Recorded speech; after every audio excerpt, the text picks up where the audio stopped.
300 juta euros signing on fee bonus, 100 juta euros tahun sebagai gaji untuk 3 tahun.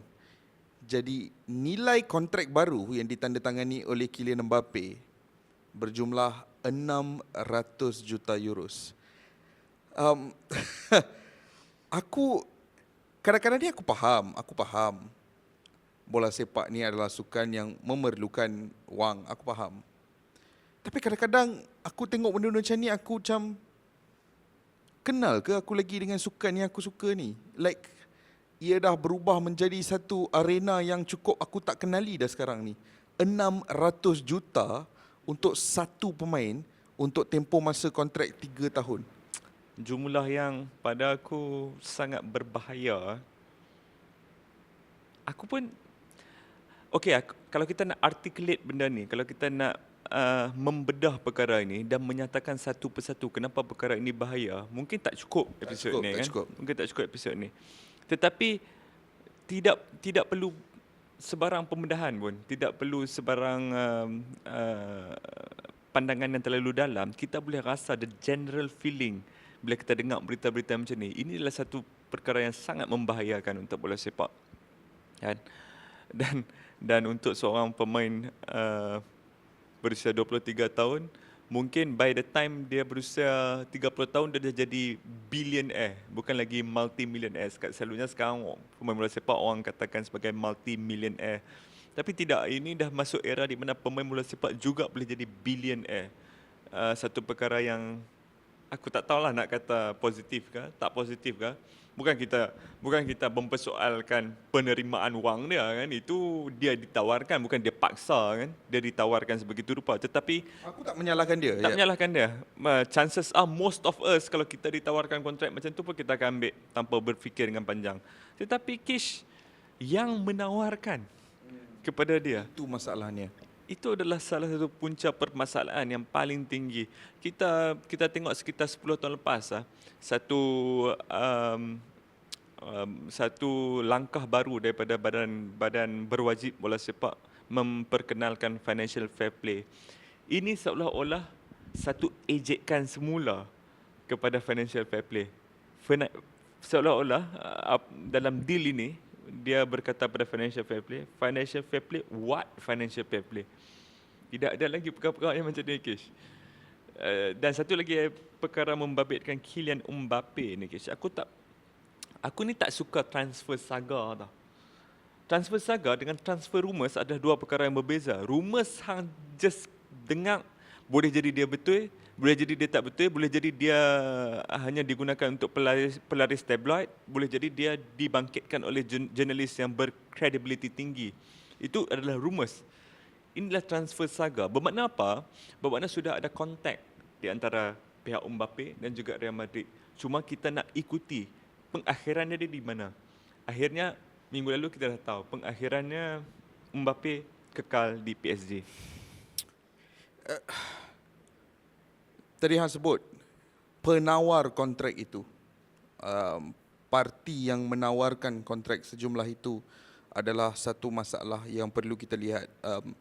Faiz, ini adalah kelab yang tahun lepas aku rasa diorang kehilangan, they posted losses of almost 200 juta, right? Tak ada profit kelab ni. Tapi ini adalah bukan kelab bola sepak yang memerlukan profit pun. Sebab ini kelab bola sepak yang dimiliki oleh sebuah negara. Yes, orang akan kata, oh itu bukan negara, itu QSI. Tapi come on lah, itu dimiliki oleh sebuah negara. It's a nation state-owned club. Sebuah negara memiliki sebuah kelab bola sepak dan menggunakan kelab bola sepak itu sebagai ejen memperbaiki reputasi negara itu di mata dunia. Atau apa kata orang sekarang, sports washing. Beberapa hari lepas aku dah nampak sahabat kita dia share berita bagaimana kontrak yang ditawarkan kepada Kylian Mbappe ini adalah sesuatu yang bermasalah di Instagram dia. Aku nampak benda tu dan aku macam, so kalau kita semua sebagai satu komuniti boleh bersetuju bahawa ini adalah perkara yang bermasalah, makna kita juga boleh bersetuju bahawa pemilikan Newcastle United oleh Saudi Arabia tu adalah perkara yang bermasalah juga. Daripada Right. awal, ya. Mana-mana situasi, mana-mana kelab bola sepak, dia berbeza tau, dia berbeza. Contoh, Roman Abramovich mungkin ada masalah dia ke apa. Tapi Roman Abramovich adalah seorang individu.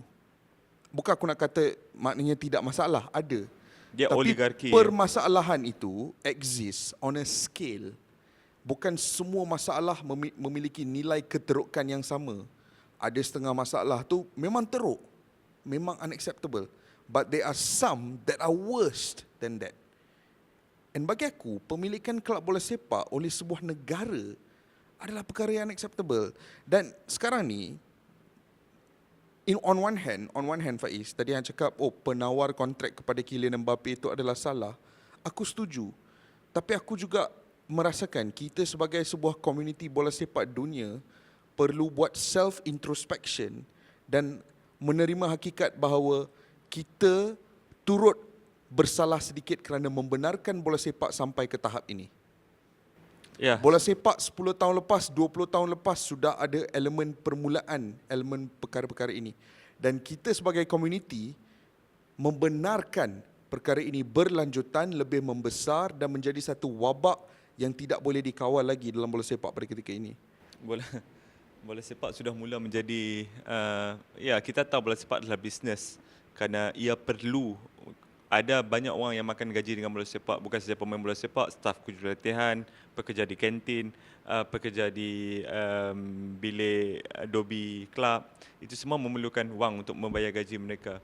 Dan selalunya dulu kita tengok ada commercial activity tetapi membabitkan komuniti. Contoh dia di stadium-stadium di England tahun 80-an, kita masih lagi tengok Marks Plumbing Limited, contoh dia. Mark tu berasal daripada Sheffield, boleh mengiklankan perniagaannya di stadium Sheffield, jadi satu komuniti yang full scale kan. Sekarang ni tak lagi macam tu, Kish. Sekarang ni kelab hang di Paris, bos hang di Qatar, HQ hang di Qatar. Hang nak buat apa-apa di Paris, orang di Qatar kena sanction dulu. Kalau orang di Qatar kata tak. Adakah itu kelab bola sepak yang hang nak sokong? Adakah itu kelab bola sepak yang hang nak ada keterlibatan dengan? Adakah itu kelab bola sepak yang kita rasa ada integriti?